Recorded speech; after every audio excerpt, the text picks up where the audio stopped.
ரட்சிப்பின் தேவனாம் ஆண்டவர் இயேசுவின் அற்புதமான நாமத்தில் அன்பானவர்களே அவங்களை வாழ்த்துகிறோம்.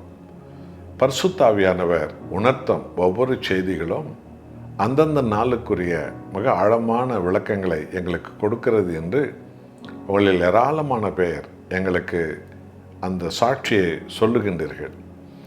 உங்களை ஆண்டவர் பலப்படுத்தி உங்களை ரட்சித்து, உங்கள் வழியாக குடும்பங்களை ரட்சித்து, உங்களை கொண்டு உங்களுடைய ஜாதி ஜனங்களை, உங்கள் நண்பர்களை, மற்றவர்களை ரட்சிக்க ஒரு வல்லவராய் அவர் இருக்கிறார்.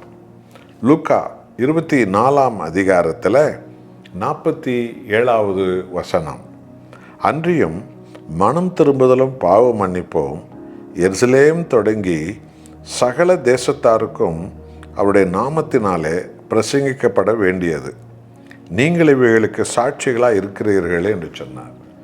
தான் தெரிந்து கொண்ட அப்போஸ்தலர்களை எருசலேமிலிருந்து முழு உலகத்திற்கும் இந்த 2026 ஆண்டுகளாக இன்றைய வரைக்கும் லட்சக்கணக்கான பரிசுத்தாவின் அபிஷேகம் பெற்ற மிஸ்டேரிகளை, பாதிரிமார்களை, பாஸ்டர்மார்களை, போதகமார்களை, சுவிசேஷம் அறிவிக்கிறவர்களை, நற்செய்தி ஊழியம் செய்கிறவர்களை உலகமெங்கும் எல்லா தேசங்களுக்கும், எல்லா பட்டணங்களுக்கும், எல்லா கிராமங்களுக்கும், தெருக்களுக்கும், சிறைச்சாலைகளுக்கும், மருத்துவமனைகளுக்கும், தனிப்பட்ட மனுஷனிடத்திற்கும் ஆவியான தேவன் அனுப்பி கொண்டே இருக்கிறார்.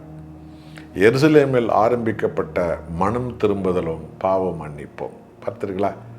ஒருவன் தன் பாவத்தை இனி செய்ய மாட்டேன், என்னை மன்னியும் உலக இரட்சகர் இயேசுவே என்று சொல்லி உண்மையாக மனம் திரும்புவான் என்றால், அவனுடைய பாவத்துக்காக சிலுவையில் மரித்து உயிர் தாண்டவர் அவன் பாவங்களை அவர் மன்னிக்கிறார், கழுவுகிறார். இதுதான் நம்முடைய வாழ்க்கையிலெல்லாம் கடந்த காலத்தில் நடந்தது. நான் ஒரு காலத்தில் சத்துருக்களாக இருந்தவர்கள், இயேசுவுக்கு துரோகிகளாக இருந்தவர்கள், பாவ சிந்தையிலே, பாவ சேற்றிலே விழுந்திருந்தவர்கள்.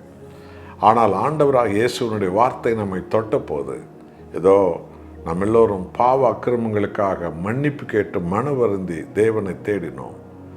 நாம் மனம் திரும்பி அந்த நாளில் அவர் நம்முடைய பாவங்களை மன்னித்து விட்டார்.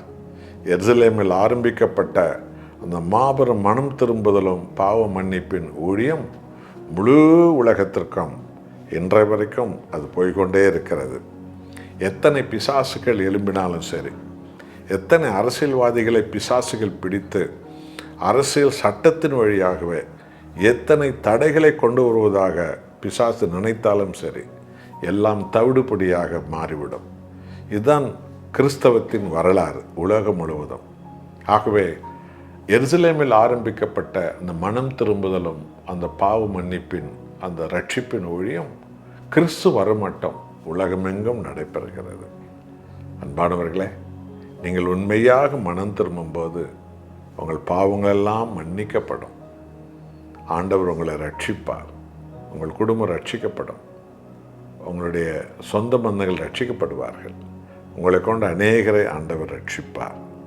மெய்யான மனம் திரும்புதலை ஆண்டவரே எனக்கு தாரும் என்று ஜெபிப்போமா? நாம் ஜெபம் செய்வோம். நல்ல ஆண்டவரே, எருசலேமில் ஆரம்பிக்கப்பட்ட மனம் திரும்புதலும் பாவ மன்னிப்போம் உலகம் முழுவதும் இன்றைக்கும் அது நிறைவேறுகிறது. உம்முடைய வருகை மற்றும் உலகமெல்லாம் மனம் திரும்புதலும் பாவ மன்னிப்போம் அறிவிக்கப்படுகிறது. இதோ ஒருவன் அக்கிரமத்திலிருந்து விட்டுவிடுகிறேன், என்னை மன்னியும் என்று மனம் திரும்பும்போது அவன் பாவங்களை இரட்சகரே நீர் மன்னித்து கழுவுகிறேன், அவர்களை ரட்சிக்கிறேன். என்னோடு ஜெபிக்கிற உமது பிள்ளைகள் மெய்யான மனம் திரும்புதலையும் மெய்யான பாவ மன்னிப்பையும் பெற்று ரட்சிப்பின் ஜனங்களாக மாறட்டும். இவர்கள் வழியாக குடும்பங்கள், மனைவி, பிள்ளைகள், கோத்திரங்கள் ரட்சிக்கப்படட்டும். ஆண்டவரே, ஒவ்வொரு ஜனங்களும் ரட்சிக்கப்படட்டும். உமக்கே மகிமை. இயேசுவின் நாமத்தில் பிதாவே, ஆமென்.